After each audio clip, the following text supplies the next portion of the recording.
The child I give in is always near. He lives, Christ Jesus lives today. He walks with me and talks with me along and far away. He lives, salvation to impart. You ask me how I know He lives. He lives within my heart. Let us bow down our head and pray to the Lord. Father God, you are worthy to be praised, Lord, because you are the King of Kings, the Lord of Lords. You are the Alpha and Omega, Lord. You are our God.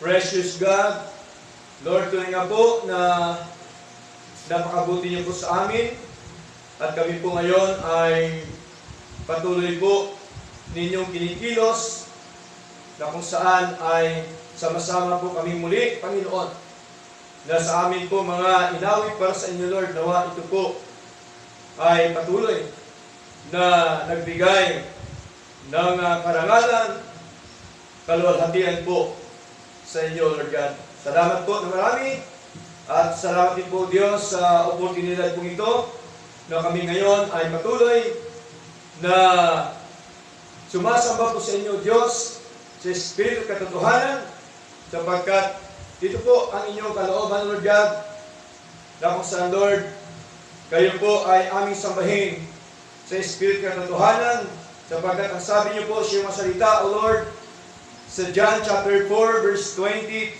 Panginoon, up to verse 24, God is a spirit, and they that worship Him must worship Him in spirit and in truth. Salamat po na marami sa lahat, O Lord God. At tuloy nga po, Panginoon, na sa amin po pagsambang ngayong umaga, patuloy po kayo ang siyang maluwalhati at malakila, Panginoon, sa aming kalagitnaan, O Diyos.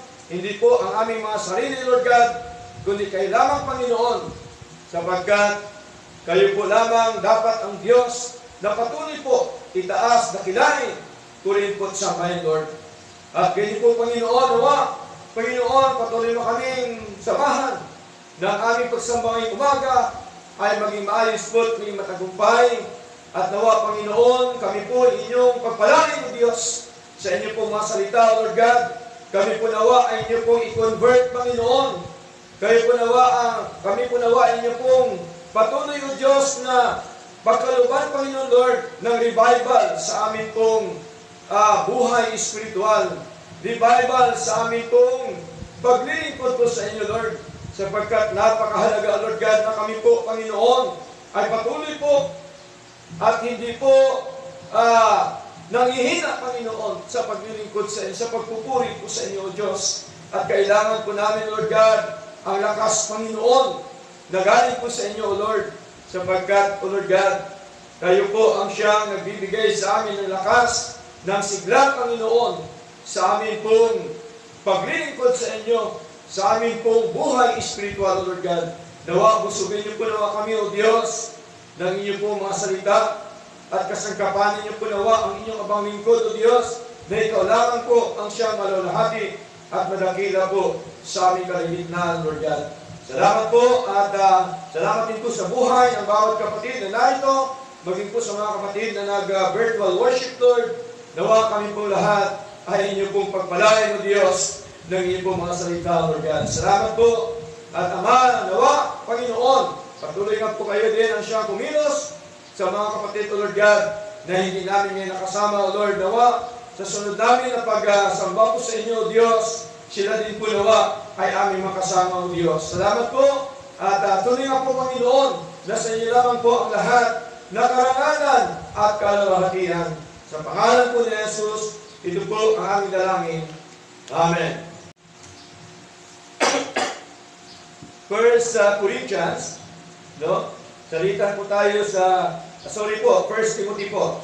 Salitan po tayo sa pagbabasa ng mga salita po ng Diyos. First Timothy, okay, chapter 1, First Timothy, chapter 1 po, hanggang sa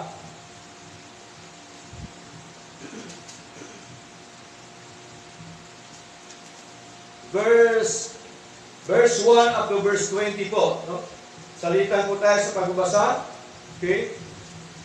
At kanina po, nung tinext ko kay Brother Joshua ay 1 Timothy chapter 4. No? Pero dito po tayo sa 1 Timothy chapter 1. Okay? So salitan po tayo mga kapatid. Ako po mauna at sundan naman po ako, Paul, an apostle of Jesus Christ, by the commandment of God, our Savior, and Lord Jesus Christ, which is our hope.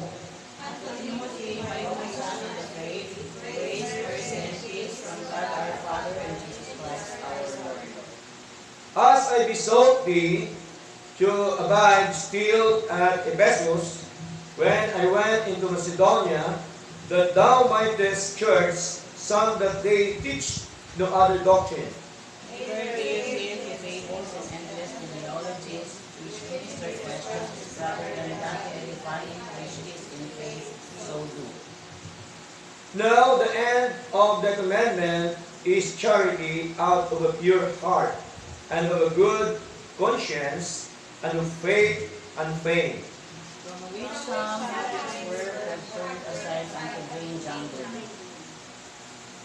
Desiring to be teachers of the law, understanding neither what they say, nor whereof they affirm. But we know that the law is good if a man use it lawfully. Knowing this, that the law is not made for a righteous man, but for the lawless and disobedient, for the ungodly and for sinners, for unholy and profane, for murderers, of fathers and mothers of mothers, for manslayers. For monsters, for them that defile themselves with mankind, for men stealers, for liars, for perjured persons, and for any other thing that is contrary to sound doctrine. According to the glorious gospel of our blessed God, which was committed to my trust. I claim Christ Jesus our Lord, and enable him for that he counted me faithful, pulling me into the ministry. Who was before a blasphemer and a persecutor and injurious, but I obtained mercy because I did it ignorantly in unbelief. And the grace of our Lord was exceeding abundant with faith and love which is in Christ Jesus. This is a faithful saying and worthy of all acceptation, that Christ Jesus came into the world to save sinners, of whom I am chief. Taking it for this cause I obtained mercy, that in him first Jesus Christ might show forth by long suffering, for an author to them which should hereafter believe on him to life everlasting. Now to the King eternal, immortal, invisible, the only wise God, be honor and glory forever and ever. Amen. This charge I commit unto thee, son Timothy, according to the prophecies which went before thee, that thou by them mindest work and good warfare. Holding faith and a good conscience, which some having put away concerning faith, have made shipwreck. Sabay-sabay po tayo sa verse 20. Of whom is Hymenaeus and Alexander, whom I have delivered unto Satan, that they may learn not to blaspheme. Purihin po ang Diyos sa pagkabasa ng kanyang buhay at banal salita tayong lahat po. Sabi yung purpose of the gospel, ibig sabihin, yung layunin ng Ebanghelyo sa buhay po natin bilang isang mananampalataya. Okay? At pag sinabi pong equip or equipping, meaning to say, to make ready or prepare. No? To make ready or prepare. Kasi ang isang anak ng Diyos kailangan lagi siyang handa. Amen po? Kasi ang anak ng Diyos kailangan lagi siyang prepare sa sarili niya kapag hindi natin alam ang bukas. Hindi natin alam ang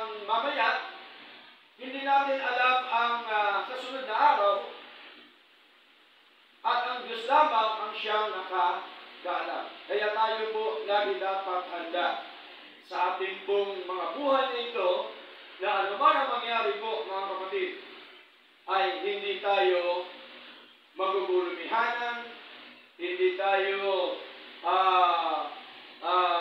mag-isip na kung ano man, sapagkat alam po natin na tayo po ay naghanda.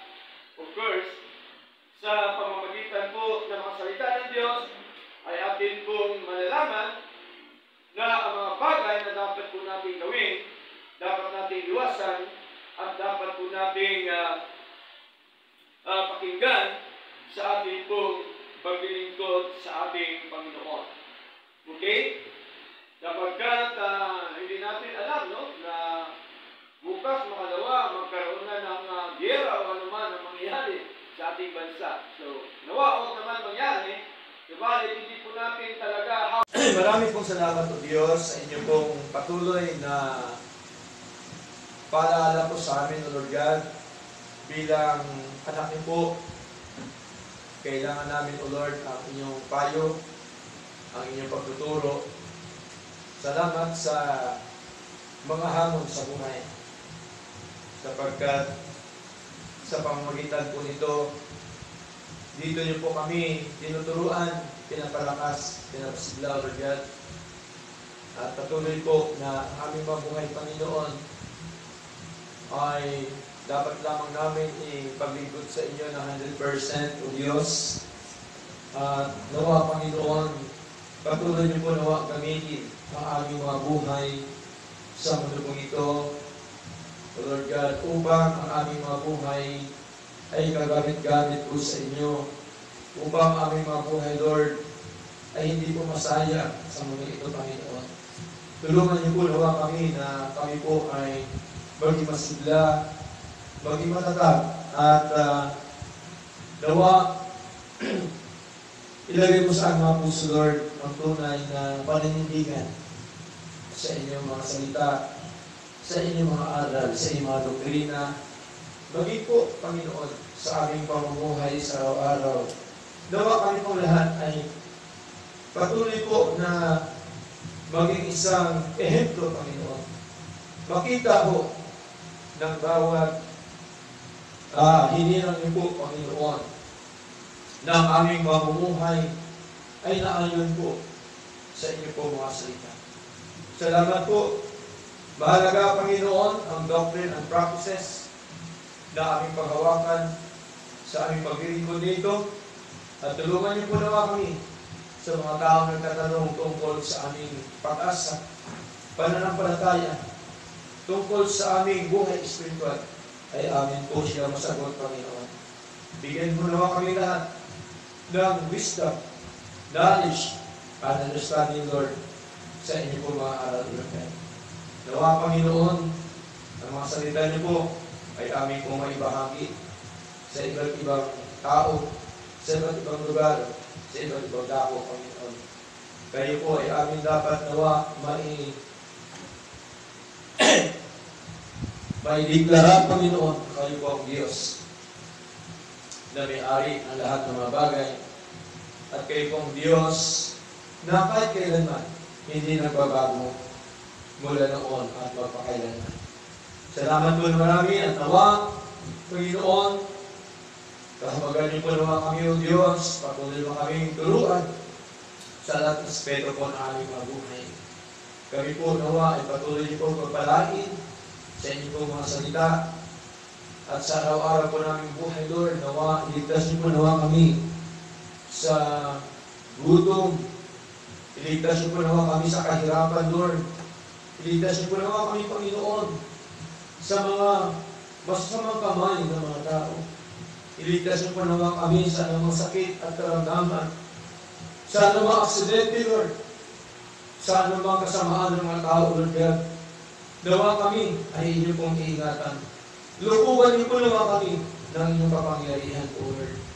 Salamat po, at nawa ang inyong gawain sa lugar nito ay inyo pong palaguin, Panginoon, nawa ang antas ng aming mga pananampalataya. Palaguin niyo po nawa, O Diyos, ang bilang ng inyong church, Panginoon. Kayo po nawa ang siyang magdala magdagdag sapagkat kami po ay naniniwala, Panginoon, na kayo po ang Diyos na makapangyarihan na nagdadala, Panginoon, ng mga kaluluwa sa inyong gawain, O Lord. Salamat po na marami sa lahat, O Lord God. Salamat po sa inyong kabutihan. Amin po tinataas ko sa inyo ang lahat ng mga kapatid, Panginoon, na mga nag-virtual worship. Mga kapatid, Panginoon, na nag-face-to-face worship, Lord. Kayo po naman ang sumapala sa bawat isa sa amin. Patuloy niyo po naman kaming gabayan saan man kami pumaroon, O Diyos. At turuan, Panginoon, ng aming mga buhay ay palaging patuloy na kaalaay at kalugod-lugod po sa inyong harapan. Salamat po na marami, O Lord God. Nawa, patuloy po namin, Panginoon, i-dedicate sa inyo, i-commit sa inyo, Panginoon, ang aming mga sarili, ang aming mga buhay, na kayo po ang siya naming patuloy na paglingkuran, O Diyos. Salamat po na marami, O Lord God, at maging po sa aming mga masabuhay, sa iba't ibang dako, iba't ibang lugar. Kayo po nawang siya mag-ingat, magpala, may mga sakit at karamdaman nawa. Kayo po nawa ang siyang magbigay ng kagalingan, Lord. At pili po, Panginoon, sa buhay po ni Nanay Los at sa kanyang pamilya nawa, i-comfort niyo po nawa sila, Panginoon, sa kanila pong naranasan po ngayon ng Diyos sa kanyang anak, Panginoon. At nawa, Panginoon, ay ilagay mo sa mga puso na meron po kayong dakilang layunin, O Diyos, kung bakit nangyayari po sa buhay nila, Panginoon Lord. Salamat po at ganyan po, pwede po nawa ang siyang provide ng kanilang mga panginoon, financial Lord, na ito po lahat ay maging maayos po at maging matagumpay. Ganyan po, Panginoon, namin din po tinataas po sa inyo ang aming mga kaloob. Nawa ito po inyong basbasan, Lord God, at patuloy po nawa pagpalain ang mga kapatid na patuloy na sumusuporta, O Diyos, sa inyong gawain, O Lord God. At tunay nga po na siya po, Lord, na kanilang ibinigay ang kanilang sarili ko sa inyo una sa lahat, Panginoon. Salamat po na marami. Alam po namin na hindi po hadlang ang hirap, hindi hadlang anumang mga bagay, Panginoon, sa amin pong pagkakaloob po para sa inyo, Lord God, sapagkat sufisyente ang inyong mga biyaya at pagkapala sa aming mga buhay, Lord. Salamat po na marami, Lord God. At tunay nga po, Panginoon, sa inyo naman po ang lahat ng karangalan at kaluhatian. Sa pangalan po ni Jesus, ito po ang aming dalangin. Amen and Amen. Mga kakapsat na nag-virtual worship, ingat po kayo lahat. God bless po sa inyo lahat. Awitin po natin. Oh, I love you with the love of the Lord. Yes, I love you with the love of the Lord. I can see in you the glory of my King. Yes, I love you with the love of the Lord. Amen po. Amen po, Diyos.